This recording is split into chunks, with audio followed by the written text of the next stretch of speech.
Good morning everyone. કેમ છો બધા? મજામાં? ચાલો, છેલ્લે આપણે ચેપ્ટર 2 જોતા હતા. એમાં છેલ્લો પ્રશ્ન થોમ્સનનો પરમાણવીય નમૂનો શીખી ગયા હતા. તો ત્યાંથી આજે આપણે આગળ વધીએ તો આગળનો પ્રશ્ન છે કે રુથરફોર્ડનો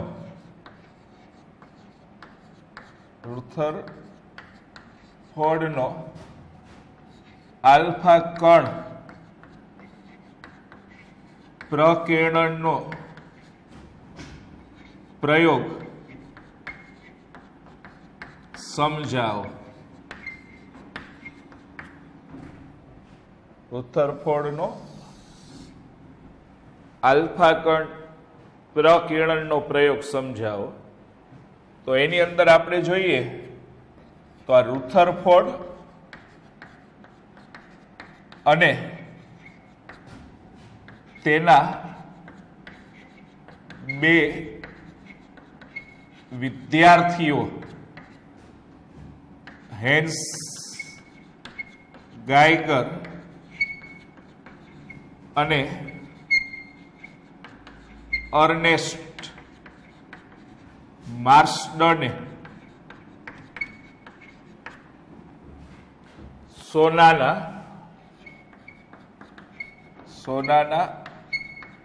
પાતળા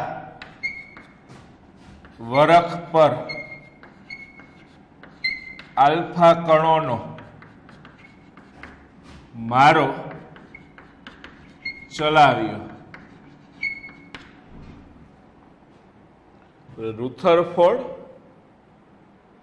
અને તેના બે વિદ્યાર્થીઓ હેન્સ ગાયગર અને અર્નેસ્ટ માર્સડને સોનાના પાતળા વળખ ઉપર આલ્ફા કણ નો મારો ચલાવ્યો અને આ આલ્ફા કણ પ્રકિરણનો પ્રયોગ આલ્ફા કણ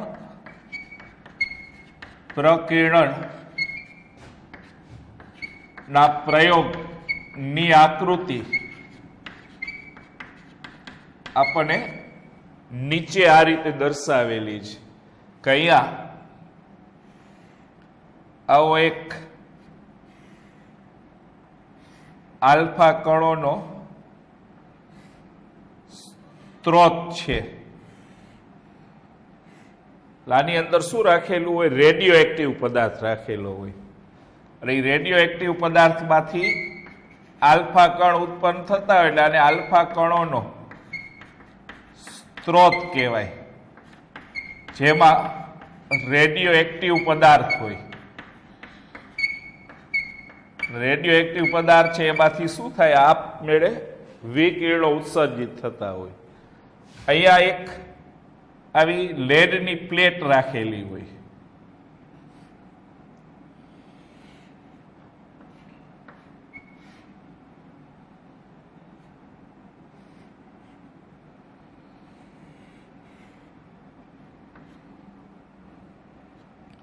આમાંથી આલ્ફા કણ નીકળી અને આ લેડની પ્લેટ ઉપર પડે. એટલે સીસા અથવા લેડની સીસાને લેડ તરીકે ઓળખવામાં આવે. એટલે સીસાની પ્લેટ હોય અને એમાંથી વિકિરણો પસાર થઈ આમાંથી આ વિકિરણો પસાર થઈ અને અહીંયા રાખેલા સોનાના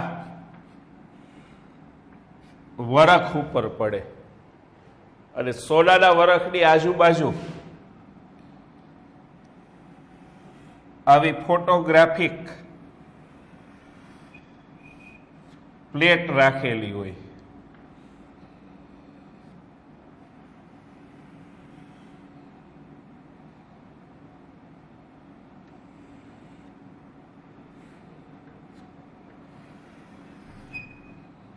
સોનાના વરખની આજુબાજુ આવી ફોટોગ્રાફિક પ્લેટ છે એ રાખેલી હોય અને આ સોનાના વરખમાંથી આલ્ફા કણો મોટા ભાગના હોય ને આમ સીધે સીધા પસાર થઈ જતા હોય અને કેટલાક આલ્ફા કણો છે એનું વિચલન થતું હોય.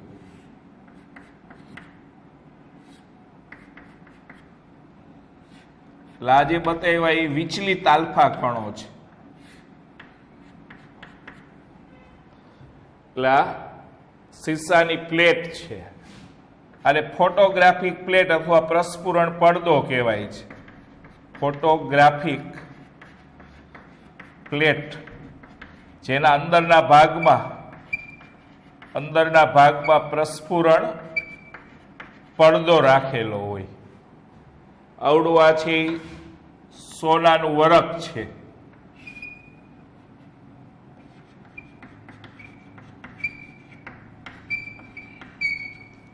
એટલે આપણને આ આલ્ફા કણ પ્રકિરણના પ્રયોગની આકૃતિ આ રીતે હોય છે અને આની અંદર આ રેડિયો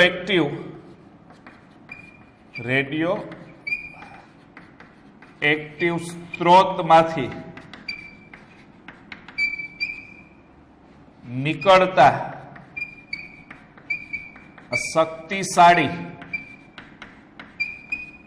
આલ્ફા કણોનો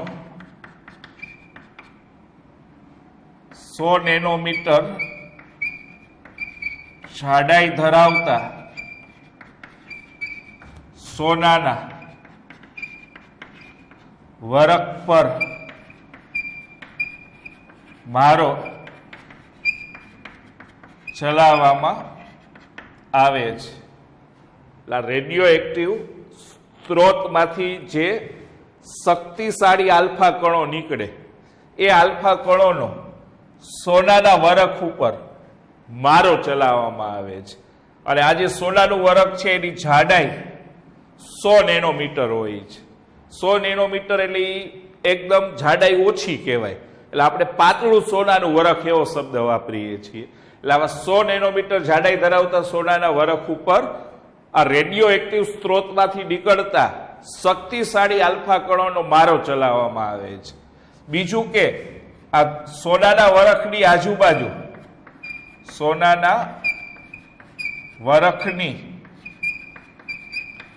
આજુબાજુ ZNSનું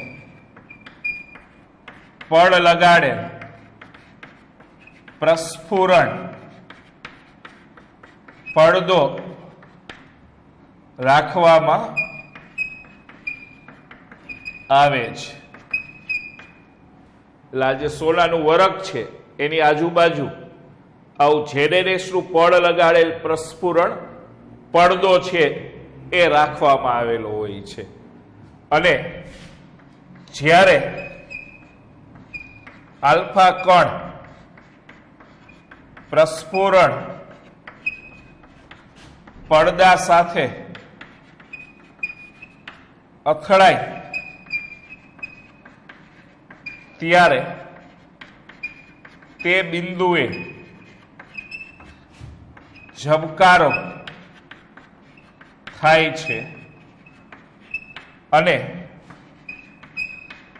પ્રસ્ફુરણ અસર તેના પર પ્રસ્ફુરણ અસર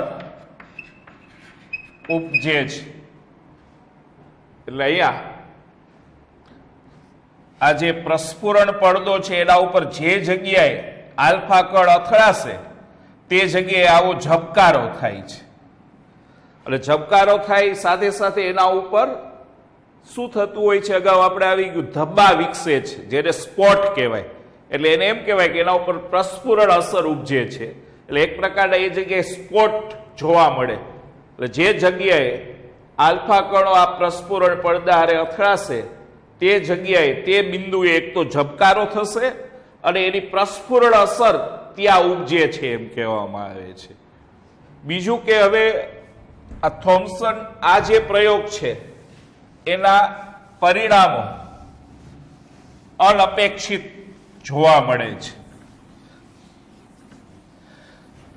એટલે આ પ્રયોગ છે એમાં આ રીતે પણ આપણે બતાવતા હોય કે આ એક ધારો કે સોનાનું વરખ છે, આ સોનાનું વરખ, જેની જાડાઈ 100 નેનોમીટર છે, જેમાં સોનાના આવા ધારો કે પરમાણુ આવેલા છે.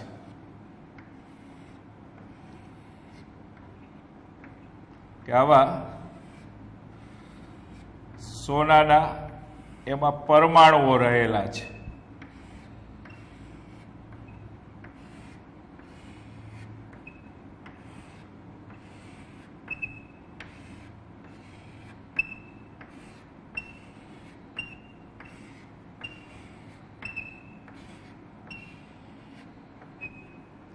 એટલે આ સોનાના વરખમાં સોનાના પરમાણુ છે અને જ્યારે એના ઉપર આલ્ફા કણોનો બારો ચલાવવામાં આવે ત્યારે મોટા ભાગના આલ્ફા કણો એ વિચલન પામ્યા વગર સીધા જ પસાર થાય, પણ બહુ ઓછા આલ્ફા કણો એવા હોય કે જેનું વિચલન થતું હોય છે.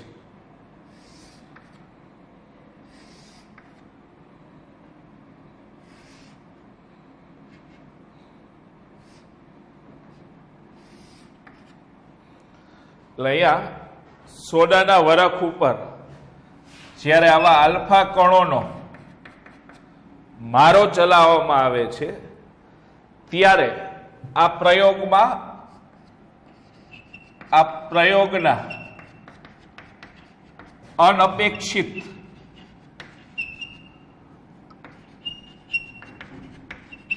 પરિણામો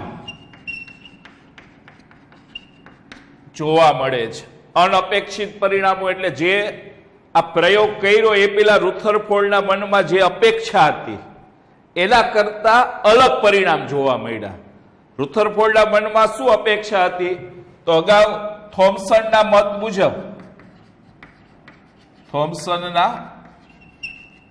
મુજબ થોમ્સને એવું કીધું હતું કે આ જે પરમાણુમાં સમગ્ર દળ અને ધન વીજભાર બધા જ ભાગમાં એક સરખી રીતે વહેંચાયેલો હોય. થોમ્સને શું કીધું હતું કે પરમાણુનું સમગ્ર દળ અને ધન વીજભાર એ પરમાણુમાં સમગ્ર ભાગમાં એક સરખી રીતે વહેંચાયેલો હોય.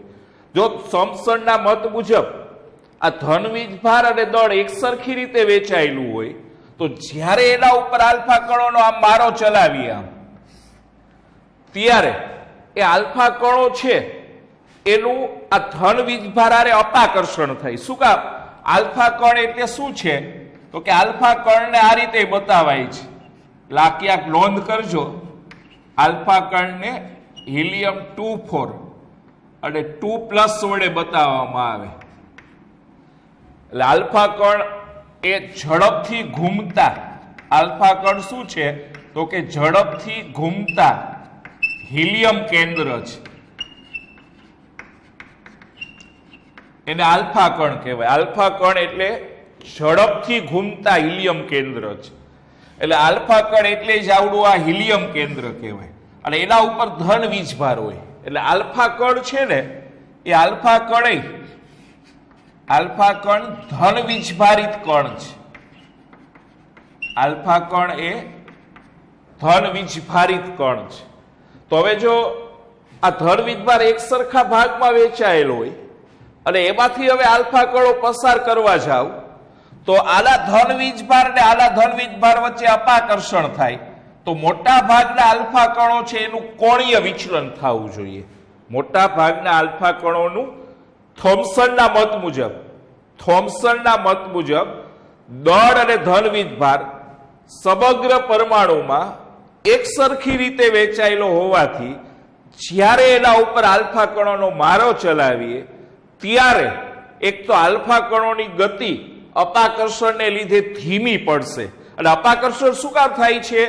તો કે આલ્ફા કણ ધન વીજભાર છે અને પરમાણુની અંદર ધન વીજભાર છે. એટલે ધન વીજભાર વચ્ચે અપાકર્ષણ થાય અને અપાકર્ષણને કારણે આલ્ફા કણોની ગતિ ધીમી પડે અને એને લીધે એ આલ્ફા કણો છે એનું અપાકર્ષણને કારણે મોટા ભાગના આલ્ફા કણોનું કોણીય વિચલન થોમ્સનના મત મુજબ થવું જોઈએ. પણ ખરેખર જ્યારે રુથરફોર્ડે આ પ્રયોગ કર્યો ત્યારે એને ધારણા કરતા અલગ પરિણામ મળ્યું. એટલે ધારણા એવી હતી કે આપણે જ્યારે આલ્ફા કણો પસાર કરશું ત્યારે મોટા ભાગના આલ્ફા કણો પાછા આવશે અથવા એનું કોણીય વિચલન થશે. પણ એના બદલે એને એવું જોવા મળ્યું કે મોટા ભાગના આલ્ફા કણો સીધે સીધા પસાર થઈ ગયા અને બહુ ઓછા આલ્ફા કણો છે એનું વિચલન થયું. તો આ પ્રયોગ છે એના પરિણામો અથવા એના અવલોકનો આ રીતે એને નોંધ્યા. આ પ્રયોગના અવલોકનોની આ રીતે નોંધ કરવામાં આવી. એટલે આલ્ફા કણ પ્રકિરણના પ્રયોગના અવલોકનો જોઈએ.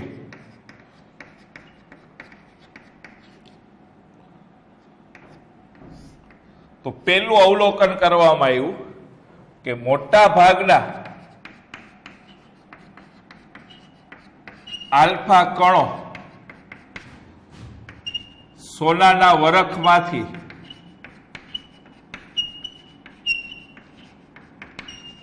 વિચલન પામ્યા વગર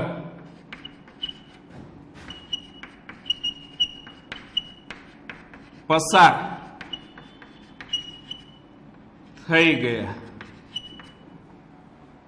એટલે પહેલું પરિણામ, પહેલું અવલોકન પ્રયોગનું શું નોંધવામાં આવ્યું તો કે મોટા ભાગના આલ્ફા કણો છે ને એ વિચલન પામ્યા વગર સીધે સીધા પસાર થઈ ગયા. એટલે મોટા ભાગના આલ્ફા કણો આ સોનાના વરખમાંથી વિચલન પામ્યા વગર સીધા પસાર થઈ ગયા. બીજી નોંધ કરવામાં આવી કે આલ્ફા કણો પૈકી ખૂબ જ થોડાક આલ્ફા કણોનું વિચલન થાય છે. અત્યારે આ જે બતાવ્યો એ વિચલિત આલ્ફા કણ કહેવાય. આ બતાવ્યો એ વિચલિત આલ્ફા કણ છે. એટલે આલ્ફા કણો પૈકી ખૂબ જ ઓછા આલ્ફા કણો છે એનું વિચલન થયું. થોમ્સનના મત મુજબ શું થવું જોઈતું હતું? જો ધન વિજભાર બધા પરમાણુના બધા ભાગમાં એક સરખી રીતે વેચાયેલો હોય ને તો મોટા ભાગના આલ્ફા કણોનું વિચલન થવું જોઈએ. પણ એના બદલે શું જોવા મળ્યું? ખરેખર જ્યારે રુથરફોર્ડે પ્રયોગ કર્યો તો એના બદલે એને ઊંધું જ જોવા મળ્યું કે મોટા ભાગના આલ્ફા કણો વિચલન પામ્યા વગર પસાર થઈ ગયા અને ખૂબ જ થોડાક આલ્ફા કણો છે એનું વિચલન જોવા મળ્યું. અને ત્રીજું અવલોકન એને નોંધ્યું કે થોડાક જ અથવા ખૂબ જ ઓછા આલ્ફા કણો અથડાઈને 180 અંશના ખૂણે 180 ડિગ્રીના ખૂણે પાછા ફરે છે. અને એ સંખ્યા આશરે 20,000 માંથી એક આલ્ફા કણ અથડાઈને 180 અંશના ખૂણે. એટલે આજે આપણે બતાવ્યું છે કે આમ સીધે સીધું જાય અને એ જ દિશામાં પાછું આવે. આમ તો જે 180 અંશના ખૂણે પાછું ફરે છે. એટલે આશરે 20,000 આલ્ફા કણોમાંથી એકાદ આલ્ફા કણ એવું હોય છે કે જે અથડાઈને 180 અંશના ખૂણે પાછું ફરે છે. એટલે આ પ્રયોગ ઉપરથી રુથરફોર્ડે આવી 3 બાબતોની નોંધ કરી. એક, મોટા ભાગના આલ્ફા કણો સોનાના વરખમાંથી વિચલન પામ્યા વગર પસાર થઈ ગયા.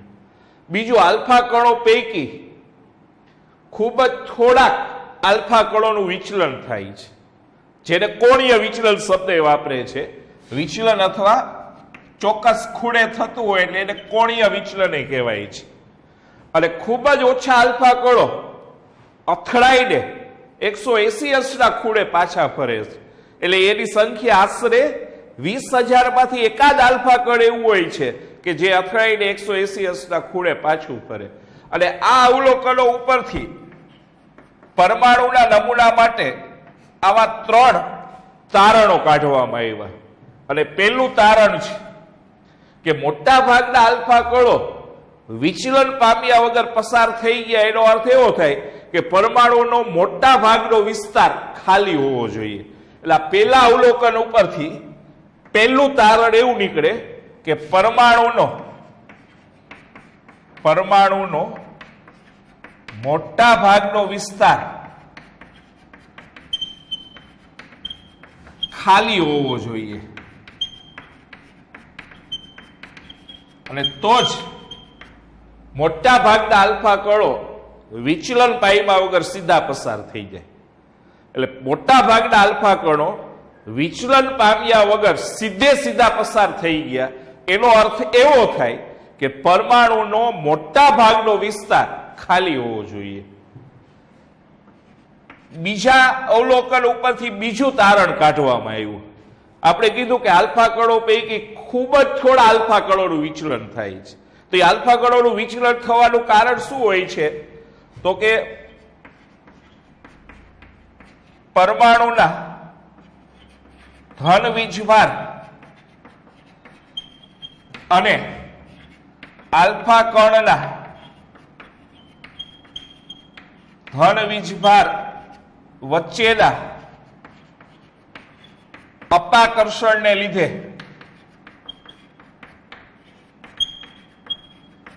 કોણીય વિચલન થાય છે.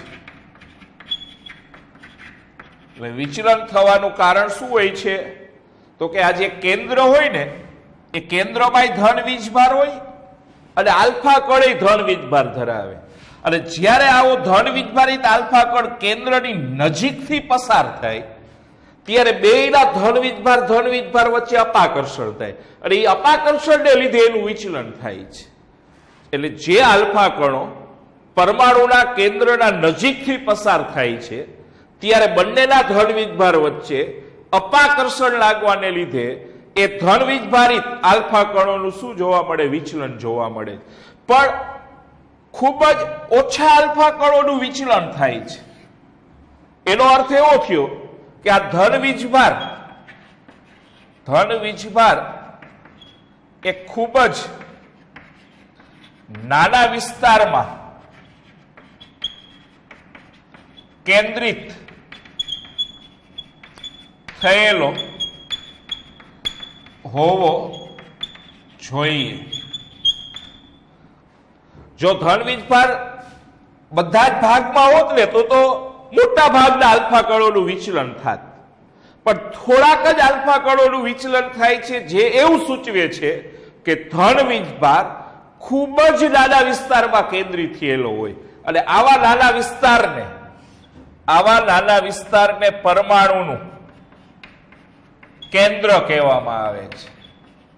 આવો જે નાનો વિસ્તાર છે એને પરમાણુનું કેન્દ્ર કહેવાય. એટલે પરમાણુ કેન્દ્રો ધરાવે છે એવું સૌ પ્રથમ રુથરફોર્ડે કીધું હતું. એટલે રુથરફોર્ડના આ નમૂનાને કેન્દ્રીય નમૂનો કહેવાય છે. રુથરફોર્ડના આ નમૂનાને કેન્દ્રીય નમૂનો તરીકે પણ ઓળખવામાં આવે છે. અને હવે ત્રીજું તારણ, આ ત્રીજા અવલોકન ઉપરથી ત્રીજું તારણ કે ખૂબ જ ઓછા આલ્ફા કણો અથડાઈને 180 અંશના ખૂણે પાછા ફરે છે. પણ એ ક્યાં હશે કે જે કેન્દ્ર આરે અથડાતા હોય ને એ 180 અંશના ખૂણે પાછા ફરે. તો કેન્દ્ર આરે 20,000 માંથી એકાદ આલ્ફા કણ જ અથડાય છે. તો એનો અર્થ એવો થયો કે એનું કેન્દ્ર અત્યંત નાનું હોવું જોઈએ. એટલે પરમાણુના કદની સરખામણીમાં પરમાણુના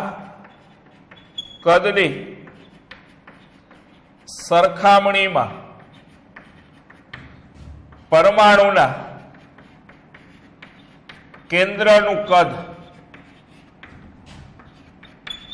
અત્યંત નાનું હોવું જોઈએ અથવા એને અવગણી શકાય એમ કહેવાય. પરમાણુના કદની સરખામણીમાં પરમાણુના કેન્દ્રનું કદ અત્યંત નાનું હોય એટલે કે એને અવગણી શકાય એટલું, એટલે કે સાવ નહિવત હોય એમ કહેવામાં આવે. જેમ કે પરમાણુ છે ને એ પરમાણુની ત્રિજ્યા 10⁻10 મીટર હોય છે. પરમાણુની ત્રિજ્યા 10⁻10 મીટર હોય, જ્યારે પરમાણુના કેન્દ્રની ત્રિજ્યા 10⁻10 15 મીટર હોય છે. એટલે આના કરતા પરમાણુનું કેન્દ્ર 10⁵ જેટલું નાનું હોય. આ -10 માંથી -15 બાદ કરો તો 10⁵ મળે. એટલે કે 1,00,000મા ભાગની ત્રિજ્યા નાની હોય છે. પરમાણુની ત્રિજ્યા કરતા એના કેન્દ્રની ત્રિજ્યા 10⁵ એટલે 1,00,000 થાય. તો પરમાણુની ત્રિજ્યા કરતા એના કેન્દ્રની ત્રિજ્યા 1,00,000 ભાગ જેટલી નાની છે. અને 1,00,000મા ભાગની ત્રિજ્યા હોવાથી આપણને ખબર પડે કે પરમાણુના કરતા એનું કેન્દ્ર કેટલું બધું નાનું હશે. તો આમ 3 અવલોકનો ઉપરથી આવા 3 તારણો કાઢ્યા. એક, પરમાણુનો મોટા ભાગનો વિસ્તાર ખાલી હોવો જોઈએ. બીજું, પરમાણુ છે એનો ધન વીજભાર અને દળ ખૂબ જ નાના વિસ્તારમાં કેન્દ્રિત થયેલો હોવો જોઈએ. અને આવા નાના વિસ્તારને પરમાણુનું કેન્દ્ર કહેવાય. અને ત્રીજું, પરમાણુના કદની સરખામણીમાં પરમાણુના કેન્દ્રનું કદ અવગણી શકાય એટલું હોવું જોઈએ. જેમ કે પરમાણુની ત્રિજ્યા 10⁻10 મીટર હોય તો એના કેન્દ્રની ત્રિજ્યા 10⁻15 મીટર જેટલી હોય. એટલે કે પરમાણુની ત્રિજ્યા કરતા એના કેન્દ્રની ત્રિજ્યા 1,00,000મા ભાગ જેટલી નાની છે. અને એના ઉપરથી આપણને ખ્યાલ આવે કે પરમાણુના કરતા એના કેન્દ્રનું કદ અત્યંત નાનું હોય છે. અને હવે આ 3 અવલોકનો ઉપરથી 3 તારણો અને આ 3 તારણો ઉપરથી પરમાણુનો નમૂનો રજૂ કરવામાં આવ્યો. એટલે હવે આ 3 તારણ ઉપરથી પરમાણુનો નમૂનો રજૂ કરવામાં આવ્યો.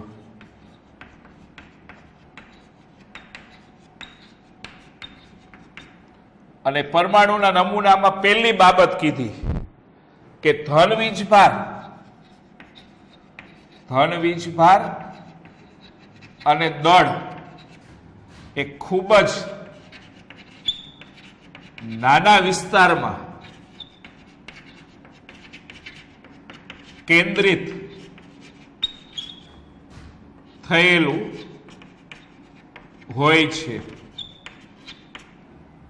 જેને એટલે એ નાનો વિસ્તાર છે એને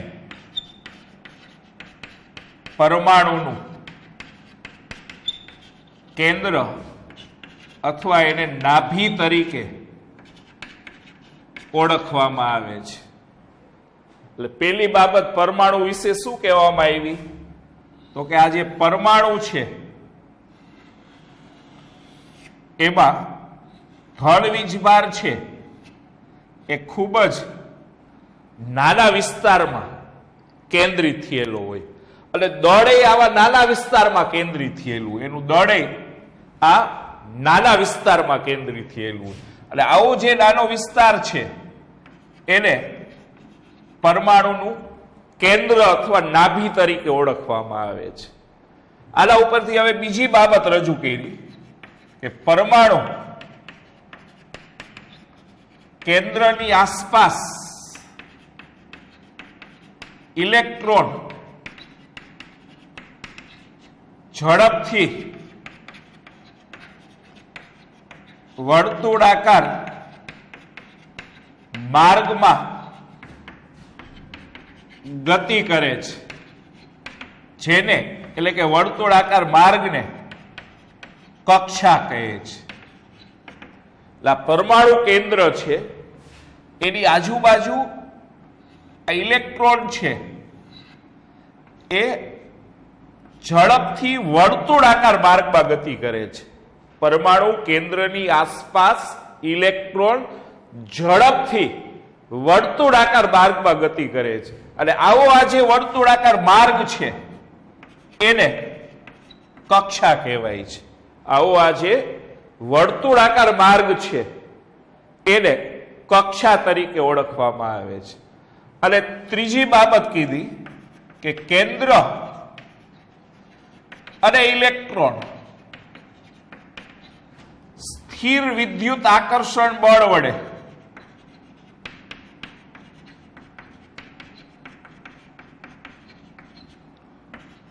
જોડાયેલા હોય છે.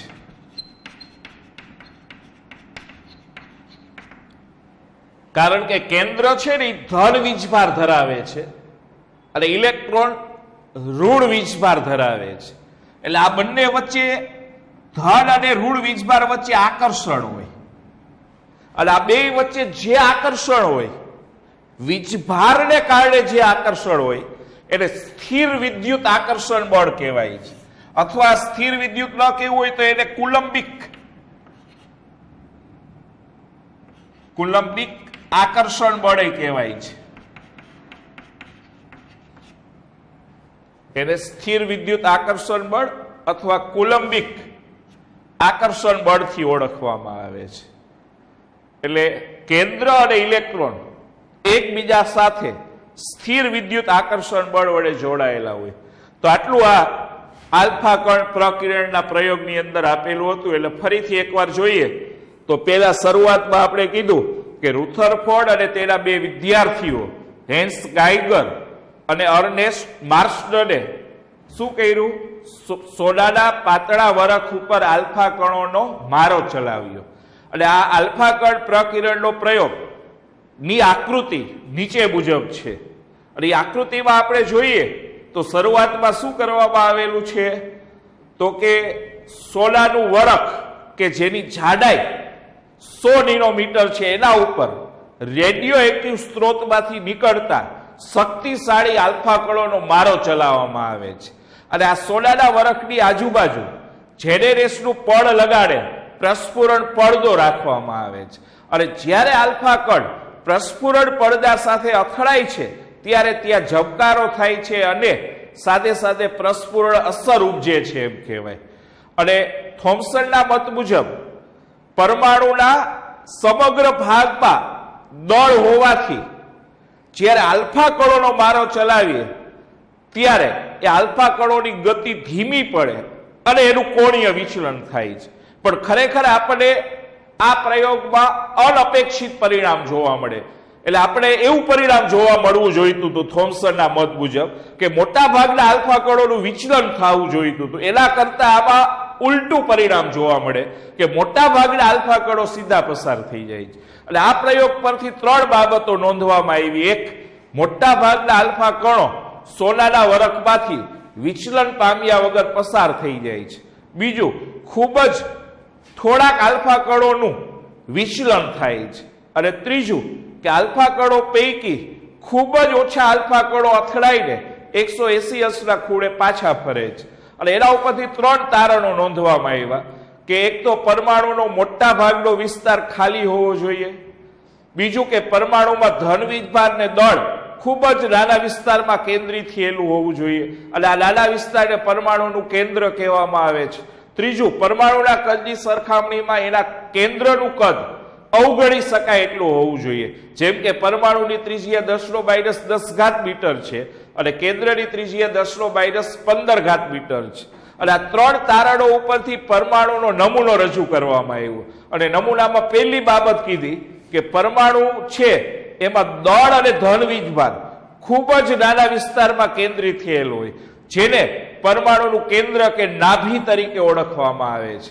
બીજી બાબત, પરમાણુ કેન્દ્રની આસપાસ ઇલેક્ટ્રોન ઝડપથી વર્તુળાકાર માર્ગમાં ગતિ કરે છે અને આ વર્તુળાકાર માર્ગને કક્ષા કહેવાય.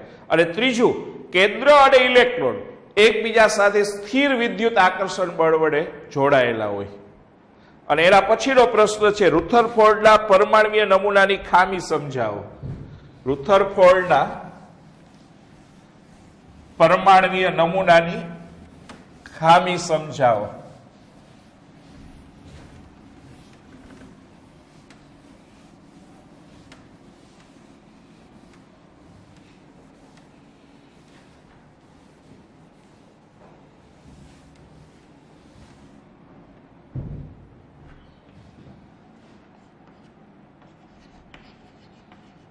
રુથરફોર્ડના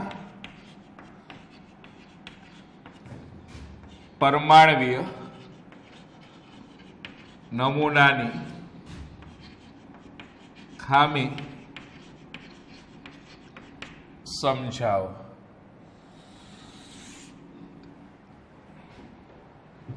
તો એની અંદર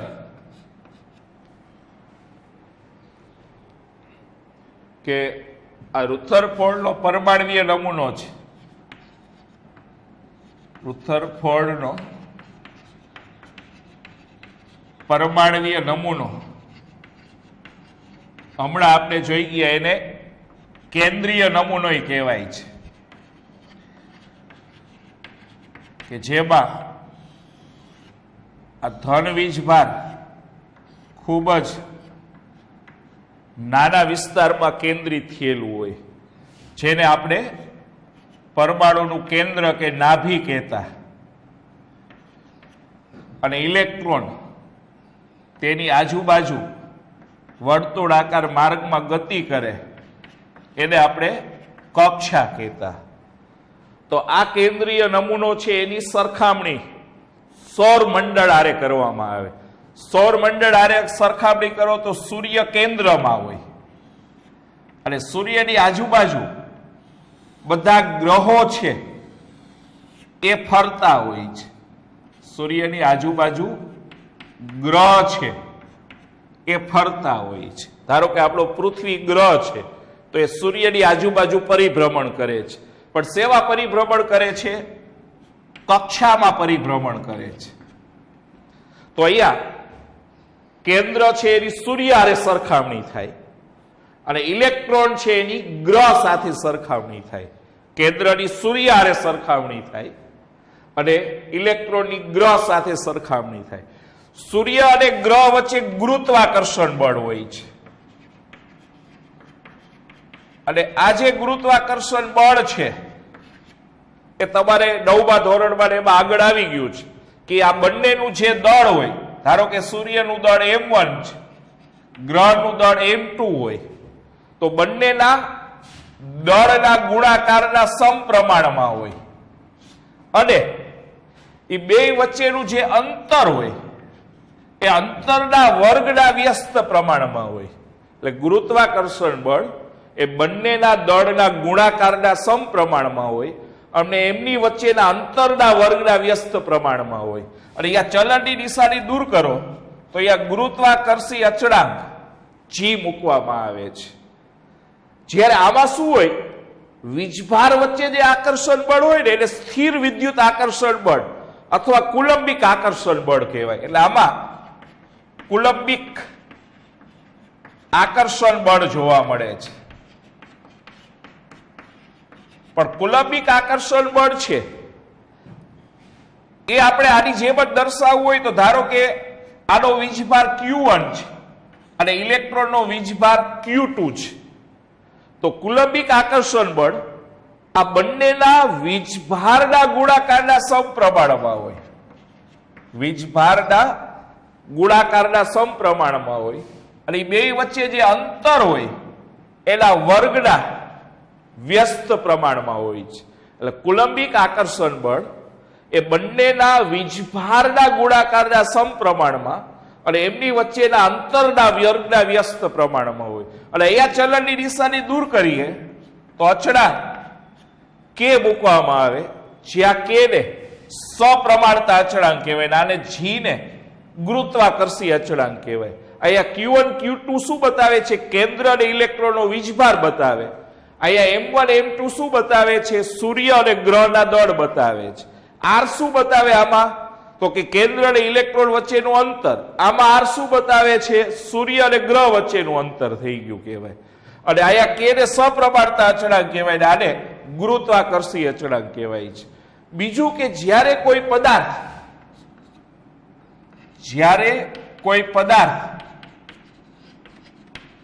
કક્ષામાં ફરે છે ત્યારે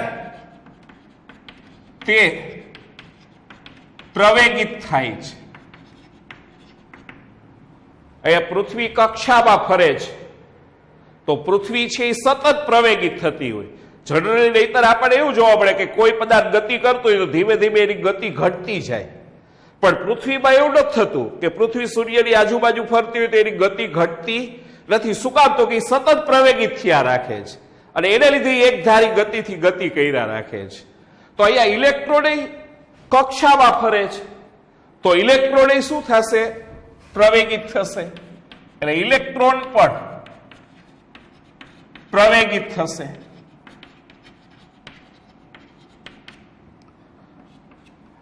આની અંદર સૂર્ય અને ગ્રહ હોય તો આમાં કોઈ ધન કે ઋણ વીજભાર ન હોય. અહીંયા સૌર મંડળમાં સૂર્ય અને ગ્રહમાં ધન કે ઋણ વીજભાર ન હોય અને એને લીધે એમાં ધન કે ઋણ વીજભારને કારણે કોઈ આકર્ષણ કે અપાકર્ષણ બળો ઉદ્ભવે નહીં. વીજભારને કારણે એમાં આકર્ષણ કે અપાકર્ષણ બળ સૌર મંડળની અંદર ઉદ્ભવે નહીં. પણ આમાં પરમાણુનો નમૂનો લ્યો તો એમાં કેન્દ્ર ધન વીજભાર ધરાવે છે અને ઇલેક્ટ્રોન ઋણ વીજભાર ધરાવે. અને આ વીજભારને કારણે આ નમૂનામાં વીજભારને કારણે આકર્ષણ અને અપાકર્ષણ બળ ઉદ્ભવે છે.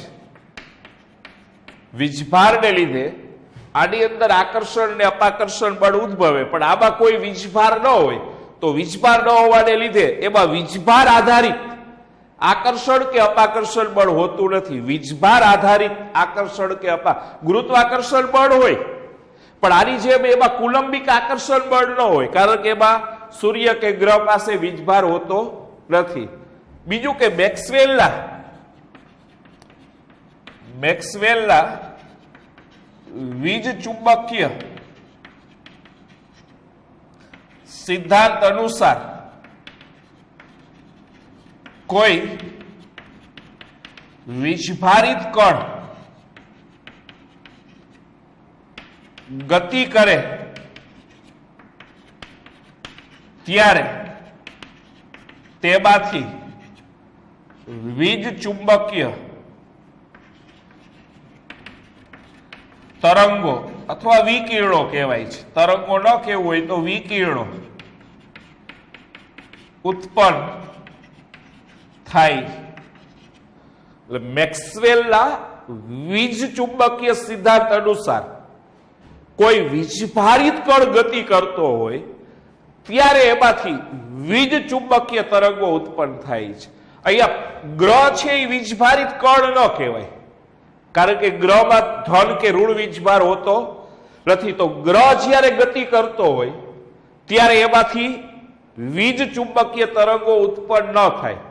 પણ આ ઇલેક્ટ્રોન વીજભારિત કણ છે અને વીજભારિત કણ ગતિ કરતો હોય ત્યારે મેક્સવેલના સિદ્ધાંત અનુસાર એમાંથી શું ઉત્પન્ન થતા હોય? વીજ ચુંબકીય તરંગો ઉત્પન્ન થતા હોય.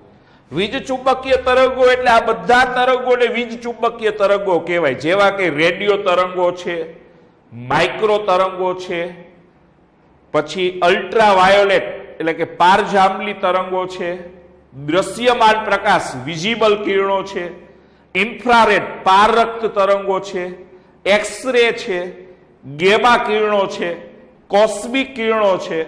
આ બધા રેડિયો તરંગો કહેવાય. અને જ્યારે કોઈ વીજભારિત કણ ગતિ કરે ને ત્યારે મેક્સવેલના સિદ્ધાંત મુજબ શું થવું જોઈએ? એમાંથી વીજ ચુંબકીય તરંગો ઉત્પન્ન થવા જોઈએ. તો ઇલેક્ટ્રોન એ ગતિ કરતો હોય તો ઇલેક્ટ્રોન વીજભાર ધરાવે છે, એટલે આ વીજભારિત કણ છે ને ગતિ એ કરે છે. તો મેક્સવેલના સિદ્ધાંત મુજબ આમાંથી આવા વીજ ચુંબકીય તરંગો ઉત્પન્ન થાય. અને જો વીજ ચુંબકીય તરંગો ઉત્પન્ન થાય ને તો ઇલેક્ટ્રોનની ઉર્જા ઘટે છે. જેમ જેમ ઇલેક્ટ્રોનમાંથી વીજ ચુંબકીય વિકિરણ એ ઉર્જાનું સ્વરૂપ છે. વિકિરણ ઉત્પન્ન થવા એટલે એમાંથી ઉર્જા ઉત્પન્ન થઈ કહેવાય. અને જેમ જેમ ઇલેક્ટ્રોનમાંથી ઉર્જા નીકળતી જાય એમ એની ઉર્જા ઘટે. અને જો ઉર્જા ઘટે ને તો એનું કેન્દ્ર પ્રત્યે આકર્ષણ વધે. જો ઉર્જા ઘટે તો કેન્દ્ર પ્રત્યે આકર્ષણ વધે. અને જો ઇલેક્ટ્રોનનું કેન્દ્ર પ્રત્યે આકર્ષણ વધે તો શું થાય? કે આજે ઇલેક્ટ્રોન ગતિ કરતો હોય તો જેમ જેમ વિકિરણો ઉત્પન્ન થાય ને એમ કેન્દ્ર પ્રત્યે આકર્ષણ વધતું જાય. આકર્ષણ વધતું જાય ને એમ એની કક્ષા સંકોચાતી જાય. જેમ જેમ આકર્ષણ વધતું જશે એમ એની કક્ષા છે સંકોચાતી જાય.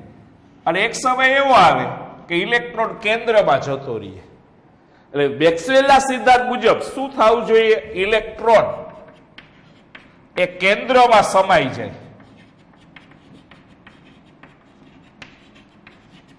પણ હકીકતમાં આવું થતું નથી.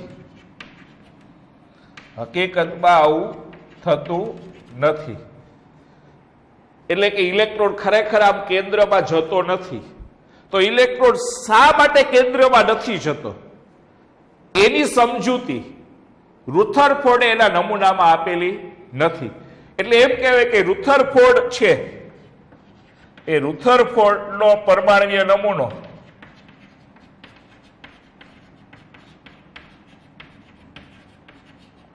પરમાણુની સ્થાયીતા સમજાવી શકતો નથી. આ એની મુખ્ય મર્યાદા થઈ.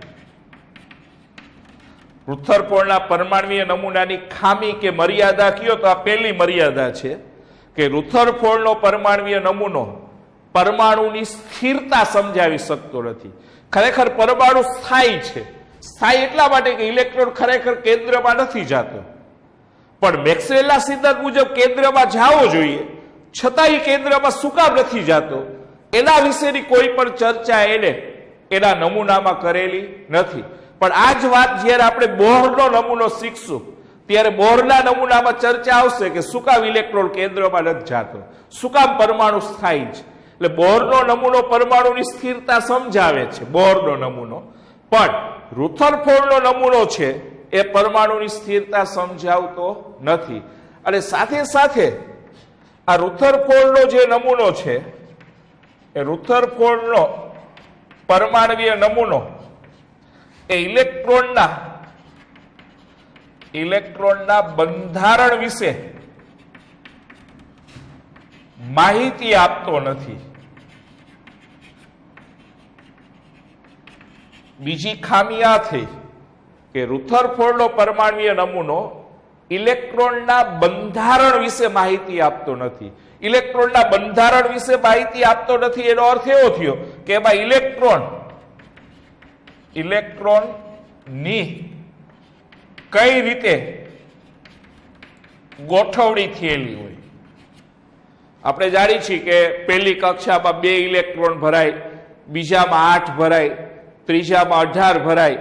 તો એ જે ચર્ચા છે ને એ રુથરફોર્ડના નમૂનામાં કરેલી નથી કે પહેલી કક્ષામાં 2 જ ઇલેક્ટ્રોન હોય, બીજામાં 8 હોય.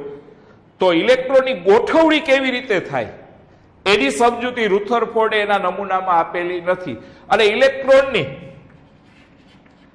ઇલેક્ટ્રોનની શક્તિ વિશેની માહિતી પણ આપેલી નથી. આપણે ઇલેક્ટ્રોનની શક્તિ શોધવી હોય તો બોહરે આવું સમીકરણ આપેલું છે. ઇલેક્ટ્રોનની શક્તિ શોધવા માટે બોહરે આવું સમીકરણ આપ્યું છે.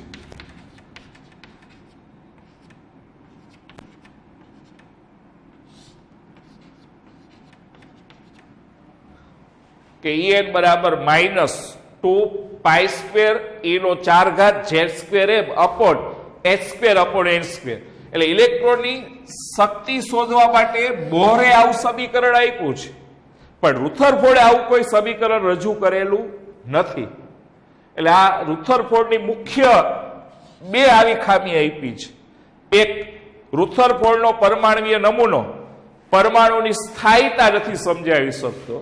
અને બીજું કે રુથરફોર્ડનો પરમાણ્વીય નમૂનો ઇલેક્ટ્રોનના બંધારણ વિશે માહિતી આપતો નથી. એટલે કે ઇલેક્ટ્રોનની પરમાણુમાં કઈ રીતે ગોઠવણી થયેલી હોય અને ઇલેક્ટ્રોનની શક્તિ કેવી હોય એના વિશેની માહિતી રુથરફોર્ડે એના નમૂનામાં આપેલી નથી, જે એની મુખ્ય 2 ખામીઓ છે.